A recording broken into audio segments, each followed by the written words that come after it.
Hello everyone, today I'm going to be reviewing the Blessed Be God Prayer Book from Preserving Christian Publications. This is the 2025 reprint.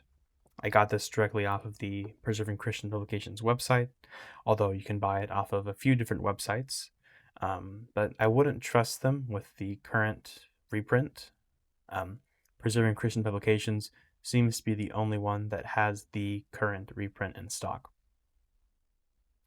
It's going to be about $38, but you'll end up paying $45 after shipping and tax. And I'll also put a link in the description to this exact prayer book. Now, to do with the prayer book itself, it is a sewn binding. It has gold gilding, which is very consistent. I've used the prayer book many times, and I brought it with me to Mass, confession, adoration, on separate occasions, many times, and that gilding seems to hold up very well. The embossing, however, which is a gold embossing, is not very good quality. I say that because it rubs off very easily. This could be because the embossing is a little shallow. Usually with a deeper embossing, it kind of protects it a little more. But if you look on the cross there, you can see the embossing has broken and some has fallen off. And same thing on the spine. Over the word God, the embossing has kind of faded away. You'd think that's something that they would put a little more consideration into if you're thinking about the price. You know, it's about $50 after you pay for shipping and tax. So having that be low quality is a little disappointing, but at the end of the day, it's not that big of an issue. It's really just an aesthetic thing. The cover itself is listed as genuine leather, although I have books that are genuine leather, some that are fake leather, and this feels more like fake leather than genuine leather. Although this could just be the quality of the leather, maybe it's just not very good. Although it's very protective. I've, again, brought this with me to the church many times, and it's been in book bags, it's been in drawers, and it's never scuffed. So even if the leather isn't the greatest quality, it does not scuff easy, so that's definitely a plus for me. It's also going to come with one ribbon. Depending on the reprint that you get, you'll get different ribbons. With some reprints, you're going to get two. With some, you only get one, but it's a different color. With the 2025 reprint, you get one ribbon, and it will be solid red.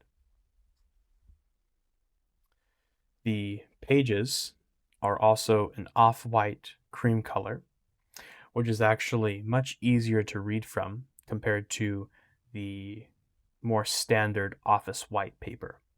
In fact, in the 2023 reprint, they used that office white paper, and after reading from it for maybe 5-10 minutes, your eyes will actually start to hurt. Now, I've measured this off camera before, but I want to measure it for you guys here. So it's going to be about 4.25 inches wide.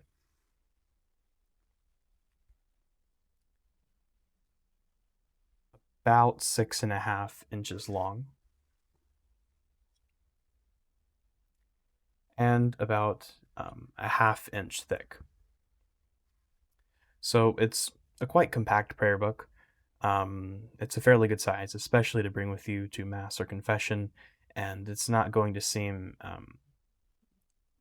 out of the ordinary. I don't think anybody would even notice it, really. All right, so I'll actually get into the prayer book now. So on the first page, you're going to see this really beautiful piece of artwork here. And you're going to see this a lot throughout the rest of the prayer book. It's very consistent, and sometimes you actually see multiple of the same piece of artwork. So I'm sure you'll see this image again at some point in the book. And then you have of course, the title, and the reprint year down here says 2023. Now, again, I've told you that this is listed as 2025, so I don't know why they put 2023 on there. In fact, I have an actual 2023 reprint, and the materials are nothing like this. So I don't know why they did that. I don't know if that was on purpose, if it was a mistake, but on their website, this is listed as a 2025 reprint. I'll let you guys look at the contents real quick. I'll go to a few different parts of the book, but I'm not going to go to all of them. So if there's something in here that maybe you wanted an extra look at, if you just leave a comment, then I'll get back to you on that. You're also going to have the lay baptism here, which a layman is allowed to use this form of baptism if absolutely necessary. You're also going to have a lot of topics, or I guess questions, where the author either gives you an answer or a reflection. So that's cool to look at. You'll have the liturgical year in the front. And of course, this liturgical year matches with the 1962 liturgical calendar. So this is to be used alongside a 1962 missal. However, as you'll see later, this actually contains the 1962 ordinary, and it contains readings for each Sunday of the liturgical year. But it does not contain all of the readings for each Sunday. It's only going to contain 3 readings, and I'll show you guys that at the end of the video. And all through the liturgical calendar, you're going to see very beautiful artwork. Again, this book does a really, really, really good job on that. You'll have a brief statement of Christian doctrine, which this is really good to just reflect on, maybe after morning prayer, before you kind of go out and start your day. Really good things to just kind of keep in your mind and remember throughout the entire day. This is another one of those pages where there is a topic and he gives either an explanation or a reflection. And that's pretty cool to look at, maybe if you're bored, or maybe you're in the church and you've already said the prayers that you wanted to say. That's good to reflect on.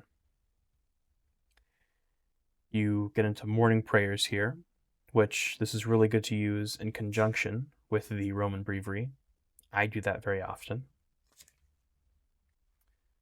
I'm just going to kind of skip through here.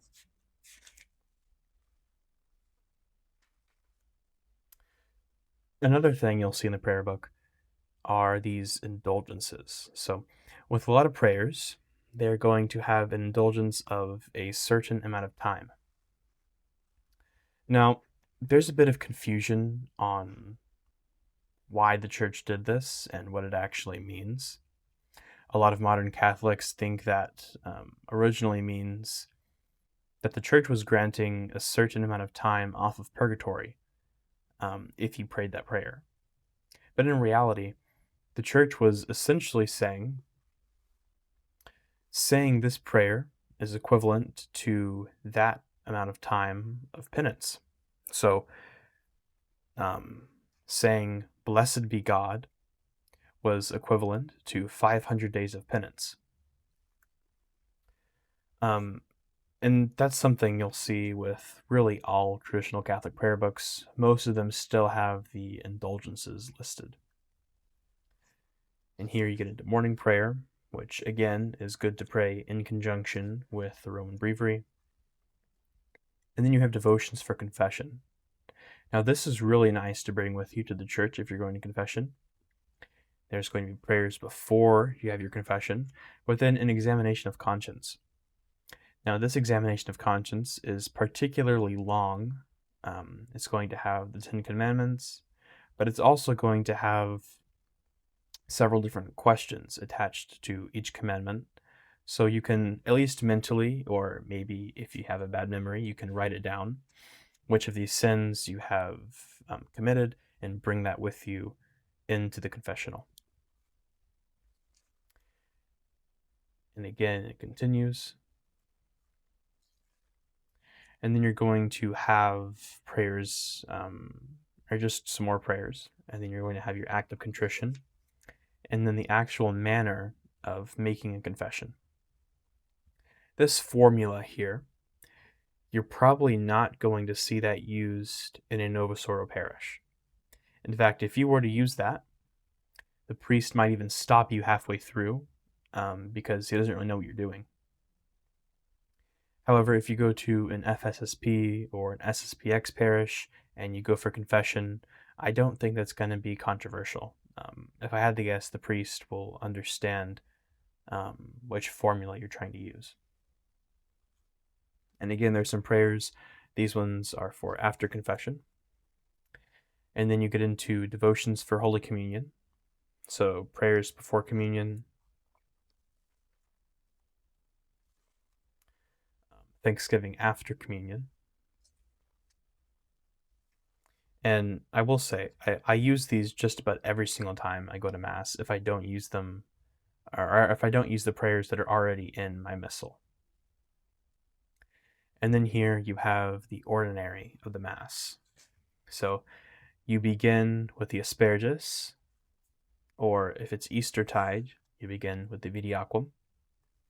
And then you move into the prayers at the foot of the altar, and so on. Now, this is going to be the entire ordinary in Latin and English. So if you were to go to a traditional Latin Mass, you could bring this with you, and I don't think you'd have an issue following along, other than with the readings. So I'm just going to kind of skip through here and go to the next part. You also have the prayers at the Mass. So essentially what this is people attending the traditional Latin Mass before the Second Vatican Council. Some of them did not know Latin, or they didn't really understand what was going on in the Mass. And so the Church offered them, at these specific parts of the Mass, they could pray these respected prayers. So again, at each of these parts of the Mass, there's a prayer that they could pray. But now that we actually have missals that are quite easy to obtain, I think it'd be better to follow along with the missal, but I don't see an issue with using the missal and using these prayers at the same time. You're also going to have a daily Mass for the dead, which is essentially a funeral Mass. So if you were to go to a funeral Mass, you can follow along with this prayer book.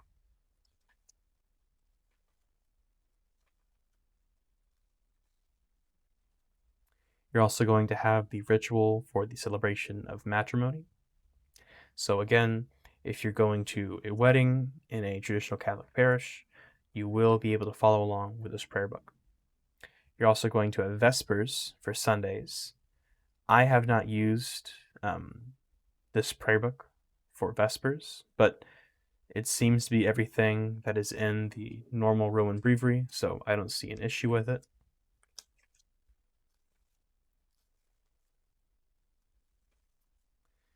You're also going to have the benediction of the Blessed Sacrament. So whenever you go to adoration, or maybe you're going to a Mass, which is going to have the benediction of the Blessed Sacrament after Mass, you can follow along here. And of course, it's going to have the Latin and the English,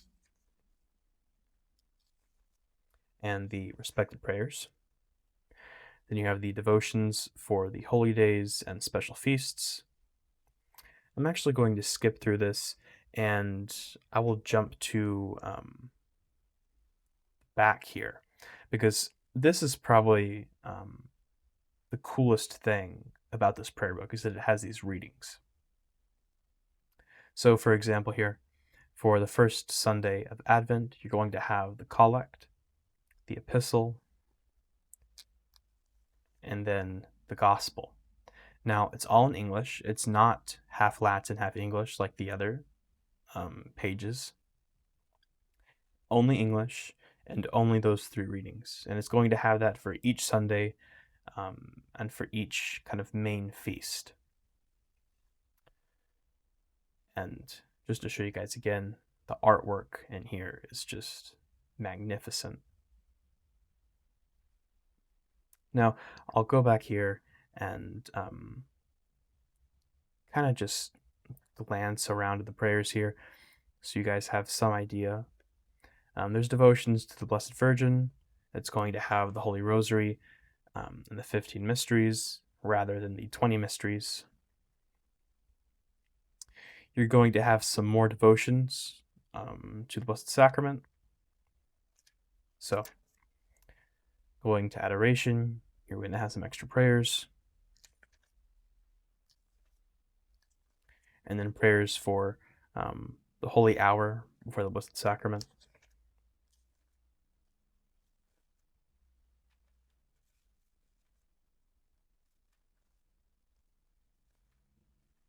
And then the 40 Hours devotion. And so on, which is after this you get to the prayers to Our Lady. There's going to be a section on novenas.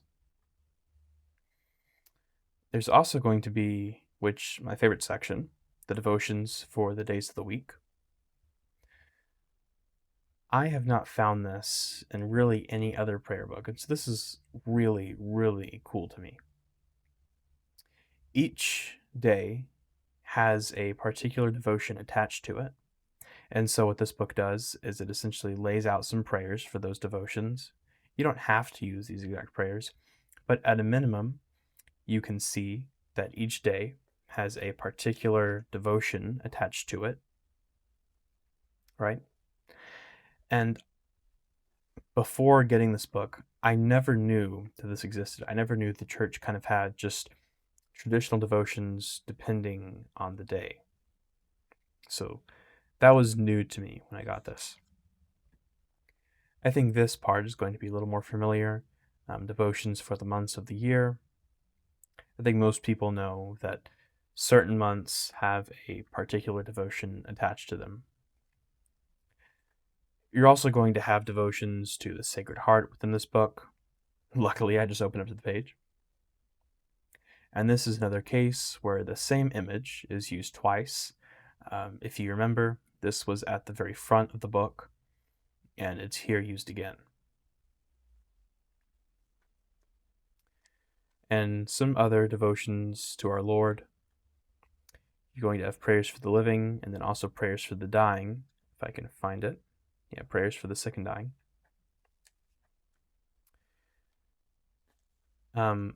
You're going to have these prayers here, which some of these are a little interesting because you don't really see these in a lot of prayer books. For instance, prayer for rain, prayer for fair weather, prayer for light. You don't really see those anymore, so I thought it was very interesting that they kept that in there. And then the rest of this are, of course, just other traditional devotions. And then this last part here, which is before the readings, you're going to have a very long section of different topics with reflections and meditations on it, like I was talking about earlier. All right, so that's all for the review. This was my very first review of a prayer book. So if there was something I missed in here that you wanted to either get another look at or get a look at that I never even showed, or if you have any advice, I know the lighting situation is a little harsh. I'm trying to fix that. But all in all, if there's anything that I missed in here you want to know about, or anything you want me to review next, just let me know. I'd appreciate if you subscribed and liked the video, and thank you very much for watching.